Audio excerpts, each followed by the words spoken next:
میرے بھائی ہم معاویہ پہ بات نہیں کرتے، ہم ابو بکر عمر عثمان عائشہ پہ بات کرتے ہیں، معاویہ کی باری نہیں ہے، ہم یہ غلطی نہیں کرتے، ہم آپ کے ساتھ یزید پہ بات کریں، معاویہ پہ بات کریں، آپ آ جائیں ابو بکر پہ بات کرتے ہیں، عمر پہ بات کرتے ہیں، ٹھیک ہے نا؟ معاویہ کو ہم پیغمبر مانیں گے، معاویہ کو ہم ملک مانیں گے، تم آ جاؤ ابو بکر عمر کا ثابت کرو نا، ثابت کرو، وہ چیزیں ہم کہتے ہیں اس کے پاس نہیں تھا، اس کو ثابت کرو۔ ابو بکر عمر پہ بات کرنا ہے، چیزیں صاحب تو بات کرو، ہم معاویہ پہ کانزائی نہیں کرتے، تم معاویہ کو حضرت کہو، تم معاویہ کو ملک کہو، فرشتہ کہو، ہم بھی کہیں گے، لیکن ہم بات کریں گے ابو بکر عمر پر، معاویہ پہ ہم کانزائی نہیں کرتے، یزید پہ کانزائی نہیں کرتے۔ آپ آج ابو بکر کے اسلام پہ بات کرتے ہیں، عمر کے اسلام پہ بات کرتے ہیں کہ یہ مسلمان تھے یا نہیں تھے، بسم اللہ۔ آپ میں ہے کوئی امام، آپ کی جماعت میں ہے کوئی عالم مجھے اس مسئلے پہ مناظرہ کرے؟ ابو بکر عمر کے اسلام ایمان ہے کوئی مسلمان ثابت کرو، میں معاویہ کو پیغمبر مانوں گا، میں کلمہ پڑھوں گا معاویہ کا۔ سوشل میڈیا پر حسن اللہ یاری نام کا ایک بے باک اور جسور آدمی جو قرآن و حدیث سے نابلد آدمی ہے، وہ صحابہ کرام رضوان اللہ تعالی علیہم اجمعین، بالخصوص حضرت ابو بکر صدیق، فاروق اعظم، عثمان غنی رضوان اللہ تعالی علیہم اجمعین کی ذوات پر بڑا سخت تبرہ کرتا ہے، ان کی بے ادبی کرتا ہے، اہانت کرتا ہے، ان کے ایمان کی نفی کرتا ہے۔ حالانکہ قرآن مجید فرقان حمید میں اللہ رب العزت نے حضرت ابو بکر صدیق کو صرف مومن نہیں بلکہ قرآن مجید میں حضور کا صحابی قرار دی، اور یہ صحابی ہونے کا ٹائٹل قرآن مجید میں اللہ تعالیٰ نے ان کے سوا کسی اور کو نہیں دیا۔ سورۃ التوبہ کی آیت نمبر 40 میں اللہ تبارک و تعالیٰ نے ارشاد فرمایا، ثانی اثنین اذ ہما فی الغار اذ یقول لصاحبہ لا تحزن ان اللہ معنا۔ فرمایا جب وہ دونوں غار میں تھے، اور اگر آپ منتہل اعمال، یہ شیخ قمی کی تاریخ پر ایک کتاب ہے، اس کو پڑھیں تو وہ کہتے ہیں کہ یہ بات متواتر ہے، تواتر سے ثابت ہے کہ غار کی خلوت میں صرف حضرت ابو بکر صدیق نبی کریم علیہ السلام کے ساتھ تھے۔ تو حضرت ابو بکر صدیق کو اللہ قرآن مجید میں حضور کا صحابی فرما رہا ہے، اور کیا فرمایا؟ ان اللہ معنا، بے شک اللہ ہم دونوں کے ساتھ۔ تو اللہ تبارک و تعالیٰ نے جس طرح حضور کے لیے اپنی مائیت کو بیان کیا ہے، اسی طرح پر اللہ تبارک و تعالیٰ نے حضرت ابو بکر صدیق کے لیے بھی اپنی مائیت کو بیان کیا، اور یہ مائیت رحمت ہے۔ اور وہ جو ہجرت کا واقعہ ہوا، اس ہجرت کے واقعہ میں خود اللہ تبارک و تعالیٰ نے یہ حکم دیا، چنانچہ یہ میرے پاس تفسیر امام حسن عسکری ہے، اس کو اگر آپ پڑھیں تو اس میں واضح طور پہ بیان کیا ہے کہ اللہ تعالیٰ نے جبرائیل امین علیہ السلام کو بھیجا، اس کا صفحہ نمبر 435 ہے، اور اس میں اللہ تعالیٰ نے یہ حکم دیا کہ امارا کا ان تستصحب ابا بکر، کہ اللہ تعالیٰ آپ کو حکم دیتا ہے کہ آپ نے اپنے اس سفر میں ابو بکر صدیق کو ساتھ لے کے جانا ہے۔ اب ذرا سوچئے، اتنا مشکل سفر ہے کہ پورا مکہ نبی کریم علیہ السلام کی جان لینے کے در پہ ہے، تو اس مقام پر تو ایسا رفیق چاہیے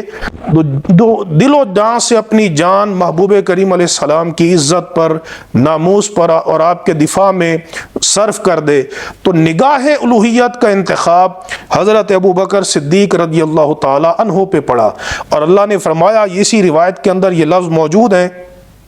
امام حسن عسکری نے اس کو نقل کیا کہ ابو بکر صدیق جب آپ کے ساتھ ہجرت پہ جائے گا تو کان فی الجنت من رفقائک، وہ جنت میں آپ کے ساتھیوں میں سے ہوگا۔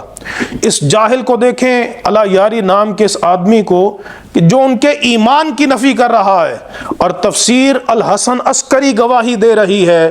کہ نبی کریم علیہ السلام نے اور اللہ رب العزت نے ان کو یہ خوشخبری سنائی کہ وہ جنت میں حضور کے رفیق ہوں گے۔ یہاں پر ان کا ایمان کتنا مضبوط، مستحکم اور کتنا اعلیٰ درجے کا ایمان ہے، اس کی دلیل کیا ہے؟ صفحہ نمبر 336 میں یہ روایت ہے کہ نبی کریم علیہ السلام نے حضرت ابو بکر صدیق سے پوچھا کہ اے ابو بکر، کیا تم میرے ساتھ چلو گے؟ تو عرض کی، یا رسول اللہ صلی اللہ علیہ وسلم، یہ میری ایک جان کیا ہے، اگر مجھے قیامت تک عذاب ہوتا رہے، تکالیف ملتی رہیں، اور اعذب فی جمیعہا اشد عذاب، مجھے ساری دنیا میں سب سے زیادہ عذاب دیا جائے، لیکن وہ آپ کی محبت میں ہو اور مجھے آپ کی صحبت، معیت اور رفاقت نصیب رہے، تو یا رسول اللہ میں نعمتوں کو، بادشاہت کو اور عیش و عشرت کو ٹھوکر مار کے حضور میں آپ کی محبت میں وہ تکالیف بھی قبول کر لوں گا۔ یہ تفسیر حسن عسکری گواہی دے رہی۔ اور پھر نبی کریم علیہ السلام نے کیا فرمایا؟ فرمایا کہ ابو بکر اللہ تعالیٰ تیرے دل پر مطلع ہے۔ فقال رسول اللہ صلی اللہ تعالیٰ علیہ وسلم لا جرم، فرمایا کہ بے شک کوئی شک و شبہ نہیں، اطلع اللہ علی قلبک، کہ اللہ تیرے دل پر مطلع ہے، ووجد ما فیہ موافقا لما جرى علی لسانک، اور جو تم اپنی زبان سے محبت کا اظہار کر رہے ہو اور تم اپنی زبان سے نبی کریم علیہ السلام کے عشق کا اظہار کر رہے ہو، تمہارے دل میں بھی اللہ نے وہی پایا ہے۔ اور جعلک منی بمنزلۃ السمع والبصر، اور اللہ نے اے ابو بکر جو جسم میں آنکھ، کان اور سر کی حیثیت ہے، اے ابو بکر تجھے میرے ساتھ وہ حیثیت نصیب ہے۔ وَبِمَنزِلَةِ الرُّوحِ مِنَ الْبَدَنِ، اور بدن میں جو روح کی حیثیت ہے، اے ابو بکر صدیق تیری میرے ساتھ وہ حیثیت ہے۔ اب کم از کم اپنی کتابوں کو تو پڑھ لو، یہ تفسیر حسن عسکری کیا کہہ رہی ہے کہ وہ صرف مومن نہیں تھے، وہ نبی کریم علیہ السلام کے لیے آپ کی آنکھ اور کان کی جگہ پر تھے، ان کے دل میں وہی کیفیات تھیں، وہی ایمان تھا جس کا انہوں نے زبان سے اظہار کیا، اس لیے تو اللہ تبارک و تعالی نے ان کو منتخب کیا۔ یہ تفسیر کمی میرے ہاتھ میں موجود ہے، اس میں اسی آیت کریمہ کے تحت ثانی اثنین اذ ہما فی الغار، شیخ کمی روایت کرتے ہیں کہ نبی کریم علیہ السلام نے جب حضرت ابو بکر صدیق رضی اللہ تعالیٰ عنہ کا یہ ایمانی جواب سنا تو فقال له رسول اللہ صلی اللہ تعالیٰ علیہ وسلم، تو رسول اللہ صلی اللہ تعالیٰ علیہ وسلم نے فرمایا انت صدیق، فرمایا کہ ہاں ابو بکر تو صدیق ہے، صرف صاحب ایمان نہیں۔ یہ تفسیر کمی گواہی دے رہی ہے۔ اور صدیق پتہ ہے کون ہوتا ہے؟ نبوت کے بعد جو سب سے اعلیٰ مقام ہے وہ صدیقیت کا ہے،